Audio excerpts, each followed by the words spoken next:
আসসালামু আলাইকুম সবাইকে। নাইমাস কুকিংয়ে আপনাদের স্বাগতম। আশা করি আপনারা সবাই ভালো আছেন। আমি আল্লাহর রহমতে অনেক ভালো আছি। আজকে আমি আপনাদেরকে তৈরি করে দেখাবো নতুন একটি রেসিপি, ডিম ও মসুর ডালের সম্পূর্ণ নতুন একটি রেসিপি। ডিম মসুর ডালের এই নতুন রেসিপিটি ট্রাই করুন বাড়িতে, সকলে আপনার প্রশংসা করবে। চলুন এখন আমরা শুরু করব। রেসিপিটি তৈরি করার জন্য এখানে আমি 1 কাপ মসুর ডাল আগে থেকে ভিজিয়ে রেখেছিলাম। এরপর পরিষ্কার করে 2-1টি মিক্সিং বোলে নিয়ে নিয়েছি। তার মধ্যে দিয়ে দিয়েছি 2টা ডিম। এখন দিয়ে দিচ্ছি স্বাদ মতো লবণ, হাফ চামচ হলুদ গুঁড়া, হাফ চামচ ধনে গুঁড়া, তারপর দিয়ে দিচ্ছি হাফ চামচ লাল মরিচের গুঁড়া, হাফ চামচ জিরা গুঁড়া, 1 টেবিল চামচ দিয়ে দিচ্ছি বেসন। এখন দিয়ে দিচ্ছি একটা পেঁয়াজ কুচি। এখন সবগুলো একসাথে ভালোভাবে মিশিয়ে নিব। সবগুলো একসাথে ভালোভাবে মিশিয়ে নিয়েছি। এখন এগুলো একটু আমি ব্লেন্ড করব, সেই জন্য একটি ব্লেন্ডারের জারের মধ্যে আমি এগুলো ঢেলে নিচ্ছি। ব্লেন্ডার জারের মধ্যে ঢেলে আমি ব্লেন্ড করে নিয়েছি। ব্লেন্ড করার পর একটি মিক্সিং বোলে নিয়ে নিলাম। এখন আমি এগুলোর মধ্যে কিছু উপকরণ মিশাবো। দিয়ে দিচ্ছি 1 চামচ রসুন বাটা, হাফ চামচ আদা বাটা, কিছু কাঁচামরিচ কুচি করে দিয়ে দিয়েছি, কিছু ধনেপাতা কুচি দিয়ে দিচ্ছি। এখন সবগুলো একসাথে আবার ভালোভাবে মিশিয়ে নিলাম।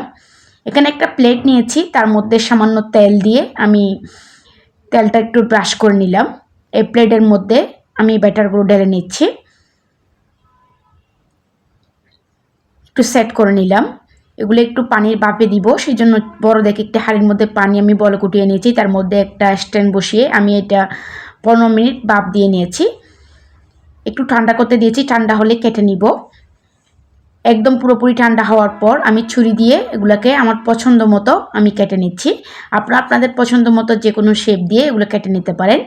যারা আমার চ্যানেলটি সাবস্ক্রাইব করছেন তাদেরকে অসংখ্য ধন্যবাদ। যারা এখনও আমার চ্যানেলটি সাবস্ক্রাইব করেনি তারা আমার চ্যানেলটিকে সাবস্ক্রাইব করে রাখবেন, পাশের নোটিফিকেশন বেলটি অন করে রাখবেন। যখন আমি নতুন কোনো ভিডিও আপলোড করব তখন সাথে সাথে আপনাদের কাছে নোটিফিকেশনটি পৌঁছে যাবে। এগুলো একটা একটা উঠিয়ে নিচ্ছি। এখন হালকা একটু লাগবে, তাতে কোনো অসুবিধা নেই। এখন এগুলো একটু ভেজে নিব, সেজন্য একটি কড়ার মধ্যে আমি পর্যাপ্ত পরিমাণ সয়াবিন তেল গরম করে নিয়েছি। তার মধ্যে কিছু নাস্তা দিয়ে দিলাম আমি। আপনারা এটা শুধু মুখেও খেতে পারেন, ভাত দিয়েও খেতে পারেন। খেতে কিন্তু অসম্ভব রকমের টেস্টি। বিকালের স্ন্যাক্স হিসাবে আপনারা এটা রাখতে পারেন। আশা করি আজকের রেসিপিটি আপনাদের ভালো লেগেছে। আমি সবগুলো একইভাবে ভেজে নিব। একটু সাজিয়ে নিচ্ছি একটি প্লেটের মধ্যে আপনাদেরকে একটু দেখানোর জন্য। দেখুন মাশাআল্লাহ, দেখতে অনেক লোভনীয় দেখাচ্ছে। একটা নিয়ে আপনাদেরকে একটু ভেঙে দেখাবো আমি।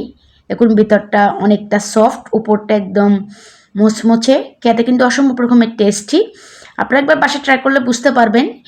এগুলো মসুর ডাল আর ডিম দিয়ে এই রেসিপিটি খেতে অসম্ভব রকমের মজাদার। আশা করি আপনারা বাসায় ট্রাই করবেন। যদি আমার এরকম সহজ রেসিপিগুলো আপনাদের ভালো লেগে থাকে তাহলে অবশ্যই আমার ভিডিওতে একটি লাইক করবেন।